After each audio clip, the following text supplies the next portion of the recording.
So I'm working at Technical University in Munich, and this is work together with one of our water specialists, Maria Fracchioli, and I'm happy for any questions also on our work afterwards.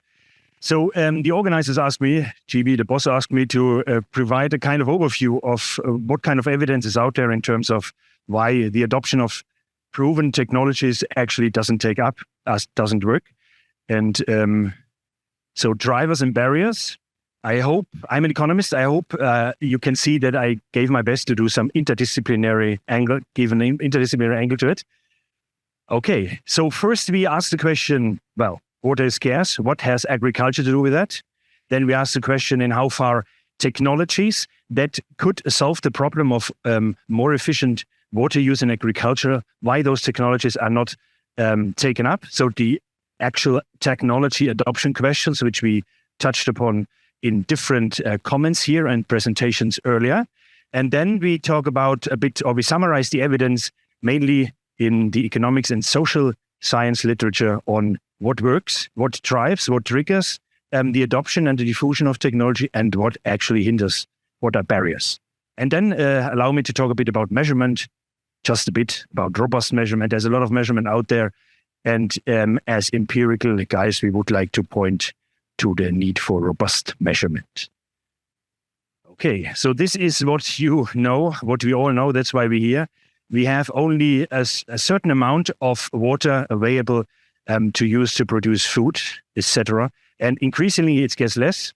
So this is the main overarching scarcity problem we are facing. And of course, population increases.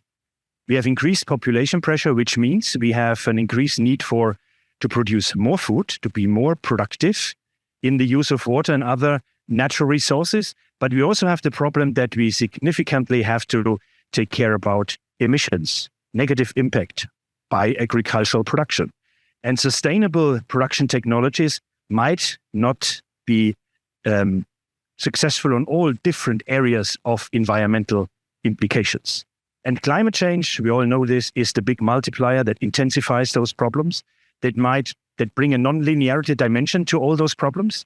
So the problem here, scarce natural resource with a high demand for multiple users. And multiple users, you know, the traditional users, agricultural industry, households, but increasingly also the bioeconomy, increasingly circular economy activities, they're all very much on the use of water. Agriculture is the focus of this presentation now. So how can we make sure that the adoption of more water-efficient technologies actually takes off in agriculture? So the big question, and the answer is here, agriculture is at the focus here because it's the largest user and withdrawer of freshwater resources worldwide. And of course, policy actors have acknowledged this for nearly 15 years. FAO, IFPRI, World Bank, and all the other guys, they have developed their sustainable water use strategy in order to make sure that we use less water or the same amount of water more efficient, but also increasing the productive, the performance of food production. So agriculture is at the heart of thinking systematically about saving water, but producing more for increasing population.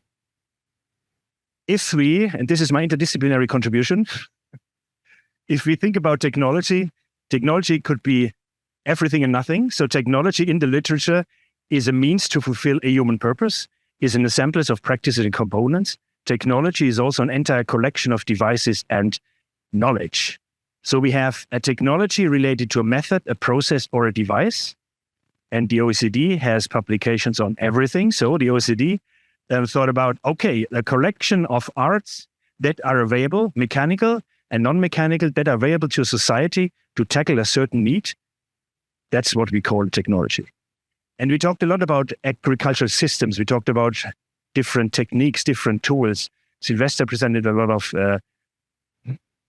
very advanced technologies. All those different systems and tools are, climate smart agriculture is a system, is a production system change. So can be also tackled here as technology. As an economist, and there's some economists here, I would like to give you a glimpse how economists would tackle the problem here. And we have prominent professors here. Avudo, you correct me if there's a mistake. So we would always ask the question, hope you can see this from an economic point of view, what are we actually producing? So Y is what we produce, agricultural output, and X is what we need to produce, labor, land, water. Here we go. And F is the technology notion. In a mathematical term, F of X. F is the technology that combines those different inputs to produce agricultural output and food. Now we have a new technology. Let's say we have an artificial intelligence controlled irrigation technology. And then we would build this new technology in by connecting this technology to the water input. So we have then the water input that is mainly driven by a function itself. And then just to show you how the technology adoption problem actually gets complicated if you try to systematically analyze it. X are the factors that are used to produce something. Water is just one factor. And the water-saving technology tackles this factor here, but actually could be a nonlinear function of water. So it's very important that you get the basics right if we talk about technology. Why do we have this technology? What is the purpose of this technology? And what are different other factors around this technology that have to be taken care of? But this is just a short economic notion at the side. More important is the systematic view on the process of technology adoption here. So we have an old agricultural technology that combines what I just said, different inputs to produce a certain output. And one of those technologies or a sub-technology could be the water-saving new invention. So we have different drivers, different factors that increase the probability that a new technology would replace this old technology. So we have here demographics. We talked about a lot of them: profitability, public outreach, climate factors, natural resource endowments.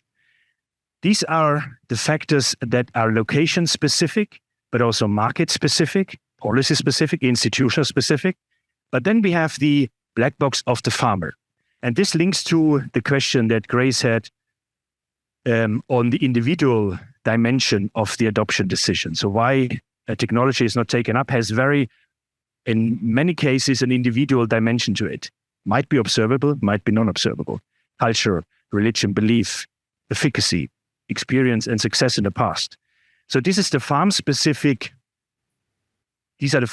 factors. And together we have a performance that the farm delivers, a farm efficiency, and then we produce them. So the new technology is driven by different external, but also internal factors, internally to the farm, internally to the farmer. And if those factors increase the probability of the new technology to be adopted over a certain point, then the new agricultural water-saving technology is actually in place on the farm. And then we might need, beside the old inputs, new inputs. We might need new human skills. We talked a lot about education. We talked a lot about other factors at the individual level. And then this new technology, water-saving technology, can be used to increase farm-specific efficiency and deliver more productive outputs, more efficient, more effective outputs, food security, income, sustainability, social stability. So this is a first model, if you want, a concept to get your head around the structure of the technology adoption process. Then, of course, we have to ask, okay, where do we start? Where is an entry point for our analysis in order to get more evidence on technology adoption process? And there are three main hypotheses in economics and the wider social science community. Yeah, one group of economists and social scientists blame individual entrepreneurship. So we have creative and very active full of energy, energy-driven farmers that would be the first to adopt this technology. Then another school points to external pressure, relative prices. So labor, 5 minutes. Are you sure? Okay, 5.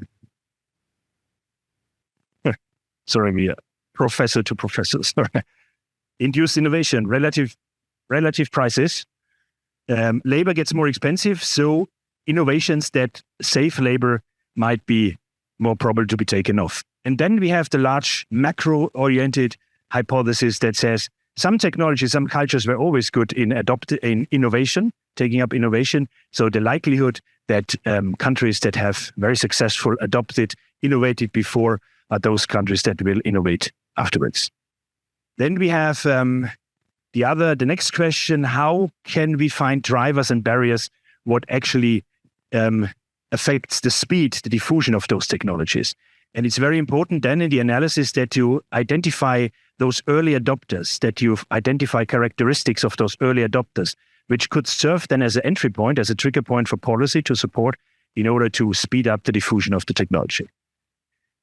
We talked a lot about irrigation. This is one cross-sectional distribution of irrigation technology patterns through the world. We have here surface, sprinkler, drip irrigation, and you could see in Africa, in the north, well, you know this better than I do, we have a lot of surface irrigation, but in the south we have more and more sprinkler and other forms of irrigation. And this is not only driven by contextual factors, this is also driven by institutional factors, prices, experiences.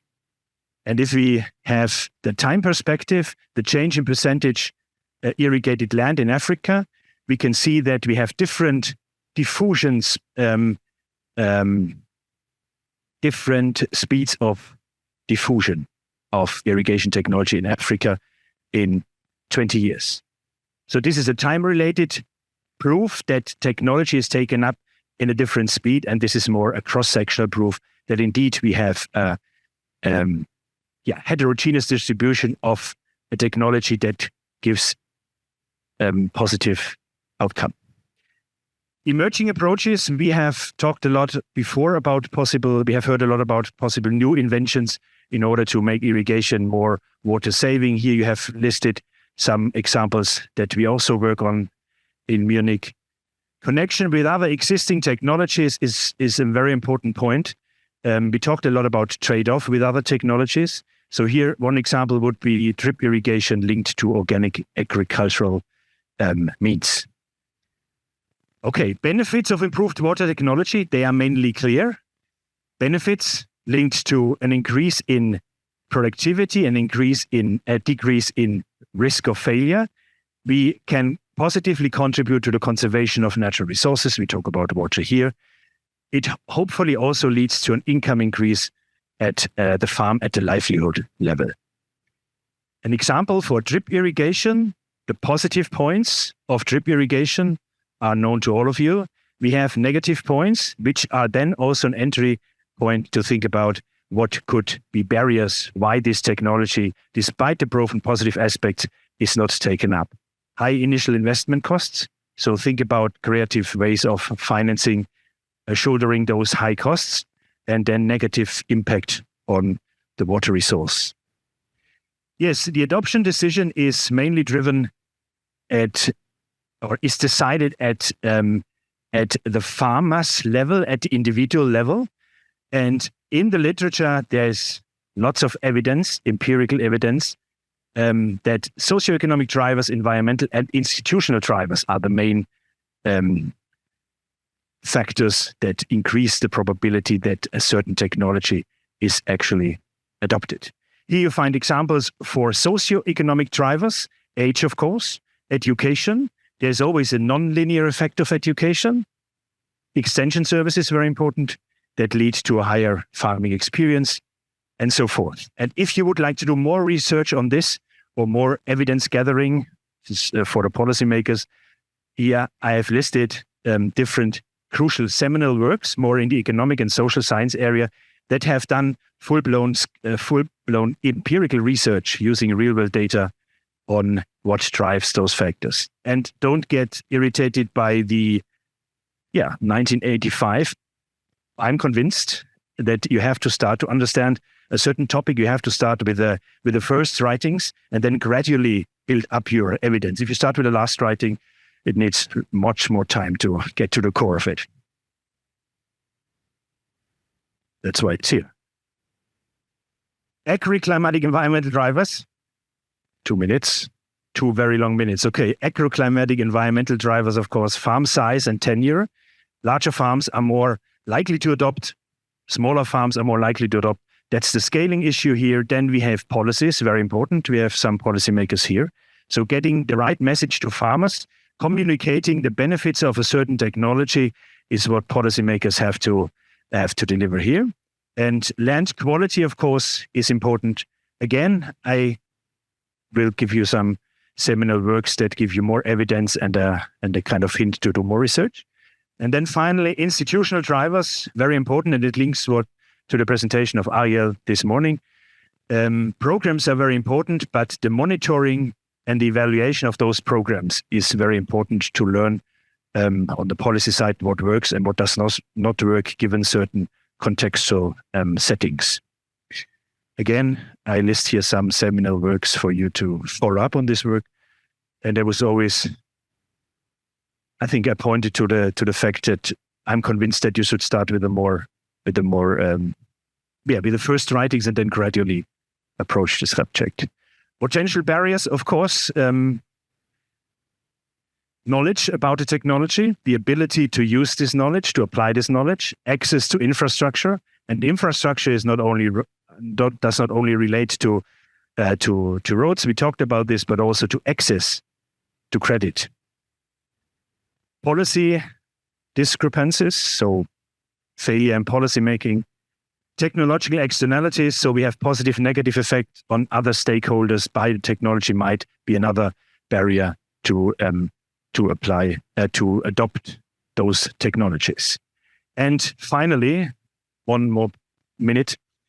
I'm convinced, and I think some of you would agree, that we need more empirical measurement in this area.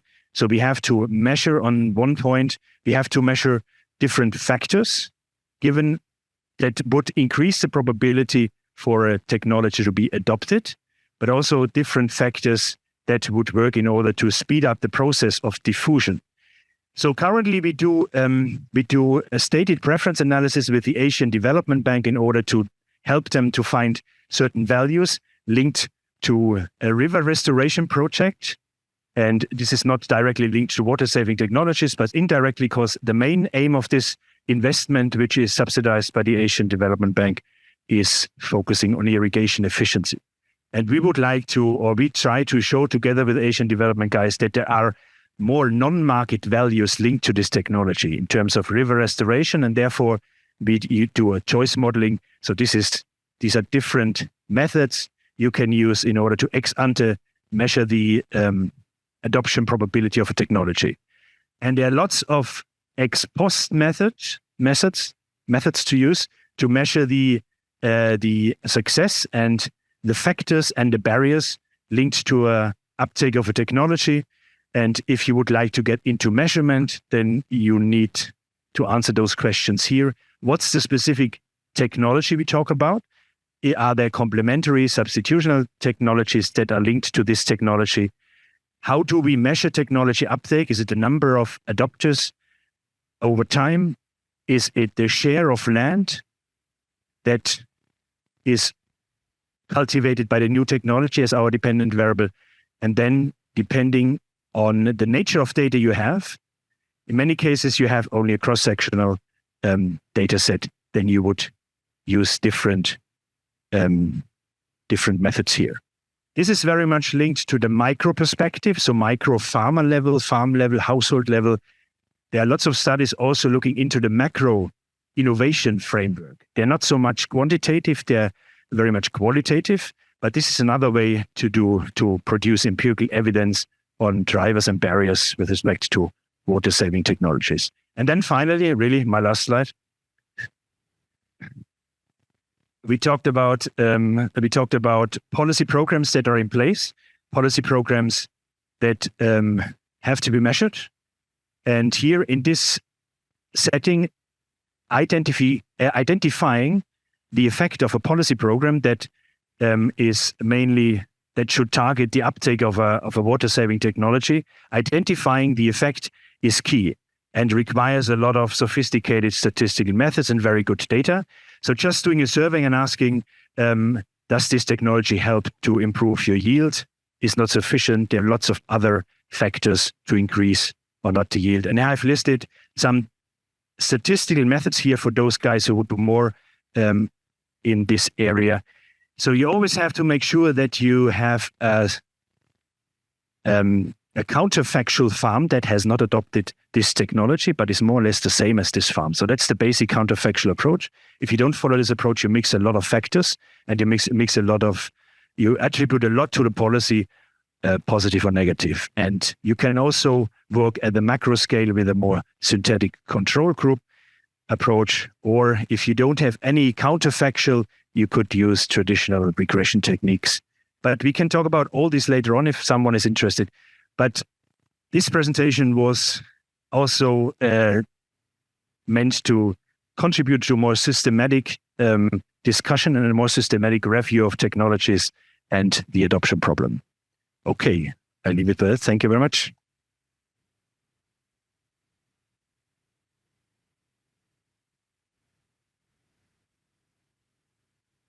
Yes, meaning. Here we go. Minutes. Yeah. Okay, go. Thank you.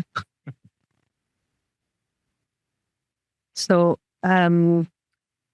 it's more a reflection, and I don't know what to do. It is floating in my mind, so I just want to share it with you.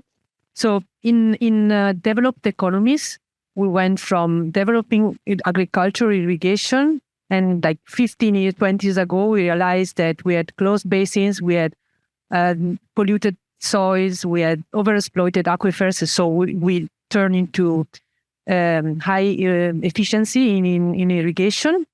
But then we also realized that for the Jevon effect, we are actually putting more stress on our systems. So actually there's no solution, at least in developed economies. And so now I'm seeing that then we say, okay, but in Africa, in developed economies, we need that development, we need that money to be able to grow. But so basically we are selling the same recipe, and the same pathway that would probably lead Africa to the same place where, for example, Europe is.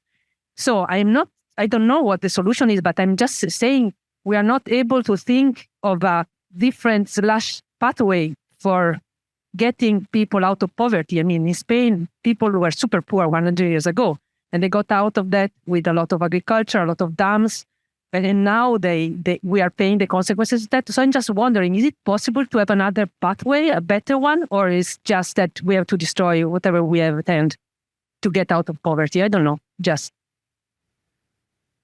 Thank you. You want to take that on? Well, it's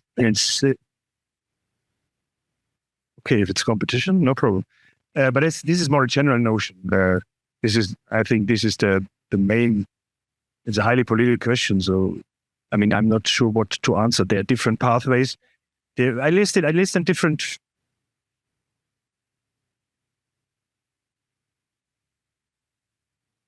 People don't believe in efficiency.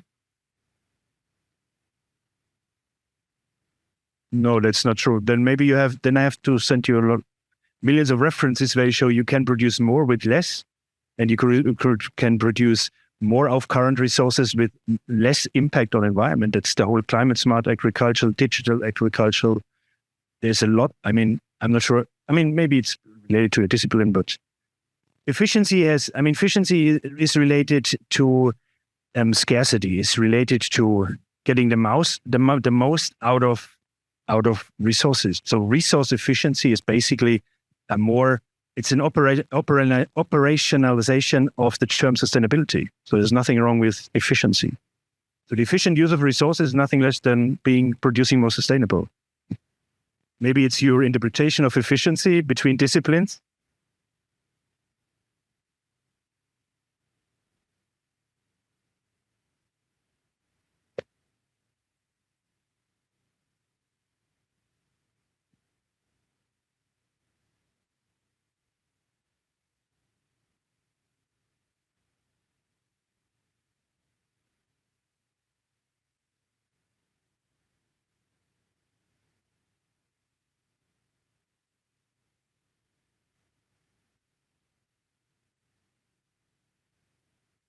What?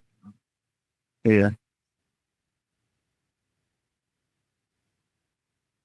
Yes, of course. But I mean, my presentation was about drivers and barriers that would also affect the uptake, the adoption of new holistic systems. That's what I said. Climate smart agriculture is a holistic concept covering economic, more environment, more social aspects. But the question here is, what are drivers and barriers to increase the probability of the uptake of such a system? So I don't see any point where I contradict it. And efficiency is the right term.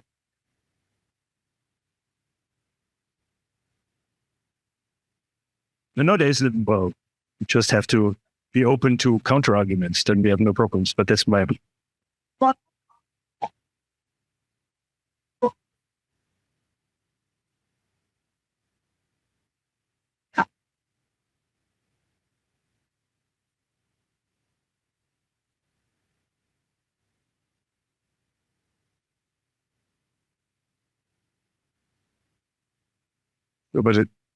of course, that's a that's a complementary argument to my presentation. Of course.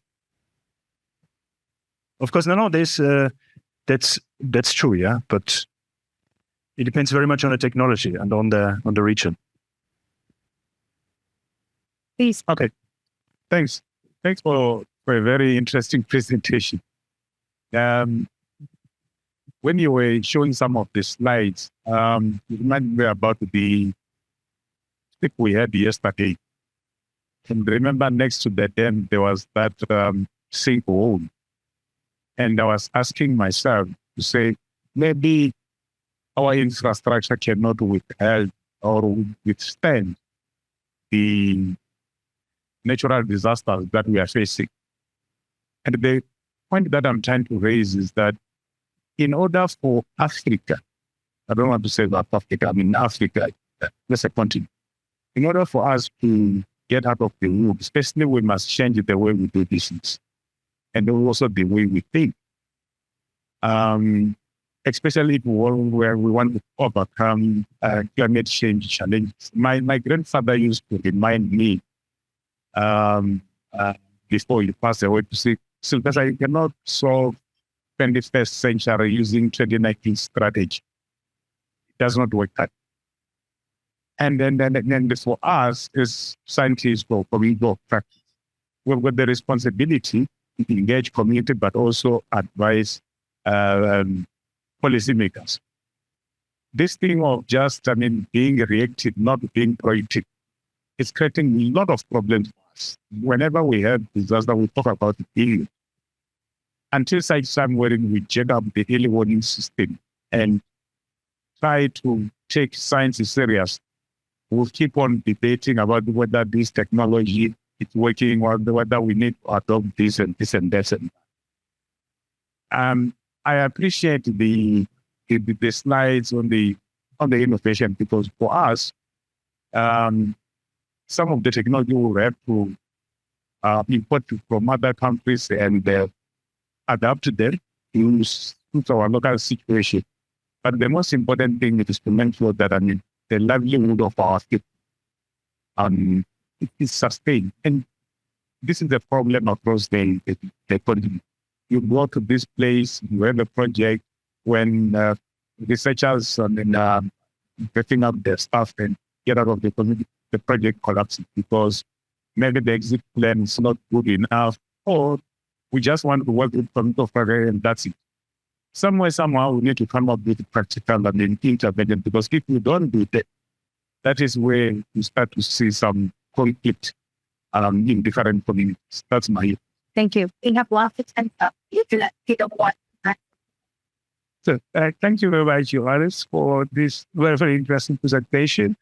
I agree that your presentation also highlight the barriers, the constraints to technology adoption, particularly in developing countries, and specifically to Africa. And of course, I agree with your point that, Europe or the developed countries charted this path, and if African or developing countries have to chart the same path, that will lead to certain disadvantages or negative impacts. I remember 2 weeks ago, we had a workshop in Ghana, and I put up a slide. This slide was from the FAO. Why are American farmers making 5 times more corn than African farmers? They make about maybe 10 tons per acre, while African farmers are making just about 2 tons per acre. So I was telling them that it's due to technology. That's a difference. That's what is making this difference, So, of course, we can think about the negative impacts of technology, but that is why currently we just don't talk about sustainable development. We talk about sustainable agricultural intensification, which means that we need to reap the benefits of technology while taking into consideration the negative impacts on the environment. So, scientists are aware of this particular issue, and I remember the German Research Development Foundation put up a call just for this particular topic: sustainable agricultural intensification, increasing productivity, and taking into account the negative impacts of productivity increases. Yes, I fully agree. We have to produce more food. That's a statistical question. Check the population pressure that we would have in 10, 30, 50 years. I fully agree. This is the agricultural sustainable intensification discussion that has been there for the last 15 years, and it's well documented. Yeah, just following on from some of those comments. So one of the problems with adoption of irrigation technology with the need to conserve water, so the whole issue of who we're conserving water for, the environment or for farmers, often the environment is used as one of the reasons, but then it's ignoring the reduction to return flows. It's ignoring the rebound effect, where actually you can actually lead to, if you're trying to save water, you end up using more water because you bring on more land that you're irrigating and you change farmers' preferences for different crops and they use more water-intensive crops. That's a whole argument that's going on. Within Australia, it's huge, but in the FAO, that's an argument that's been going on for a long time. So when it comes to policy interventions, I think, and I know it wasn't your intention, but a lot of people say that there should be increased subsidies for increased adoption of irrigation technologies. And I just think we need a lot of caution around that. I tend to think of it, if we're talking technologies, I think of grey technologies and I think of green technologies. And we've had some talk today about green technologies. When we think about policy interventions, that's what we really have to be emphasising. We need to really support more sustainable innovation technologies, then putting money towards subsidies for irrigation technology.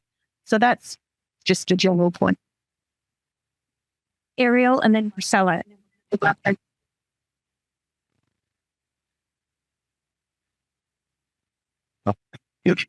One aspect that is important, and we know that from empirical studies, is what we call the neighbor effect or the neighboring effect.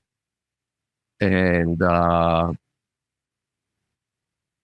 this means that connecting it to the point that you made of important extension. So if extension does good work in bringing that information and selecting we call it the socio-economic star of the village, it fulfills the information and dissipate across the village, and the adoption rate will be higher. So, this is what I mentioned with the earlier doctor. All this literature. But the problem is also to identify those stats that empirically is not a project.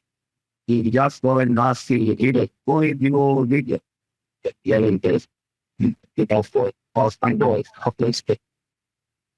So, thank you for your response. And I have one question, and I don't know if on your understanding. No? No? Can you?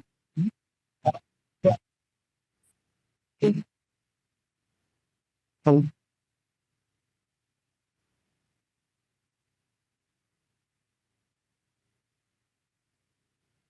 So I have this comment regarding technologies in a different context, and I'm talking about floods in the Netherlands. And we developed very fancy models, super nice, with very good interfaces and things.